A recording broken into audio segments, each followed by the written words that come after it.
Hello everyone, আজকে কি করব বলো তো? আজকে করব গাঁটি কচু। দেখো, কচুটাকে ধুয়ে নিয়েছি। এবার নিজের পছন্দ মতো ছোট ছোট শেপে কেটে নিয়েছি। এটা টমেটো কুচি, আদা কুচি, লঙ্কা কুচি আর আলু কুচি। আর কিন্তু কিছু দেব না, খুবই কম উপকরণ দিয়েই করার চেষ্টা করছি। তেলটাকে গরম হয়ে এলে আমি কচুটাকে একটু ভেজে নেব।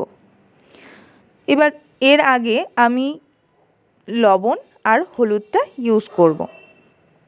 লবণ আর হলুদটা দিয়ে একটু নাড়াচাড়া করে একটু ঢাকা চাপা দিয়ে রেখেছিলাম, যাতে খুব তাড়াতাড়ি আমার হয়ে যায়।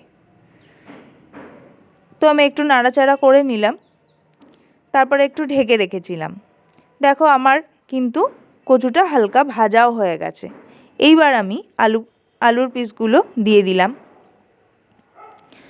এবার ওটাকে একটু নাড়াচাড়া করে আবার ঢাকা চাপা দিয়ে নেব।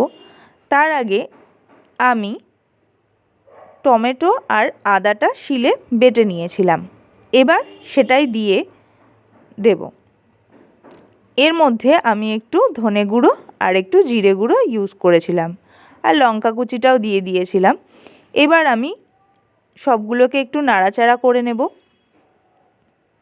মশলাটা যাতে সুন্দরভাবে সব কিছুর সাথে লেগে যায়।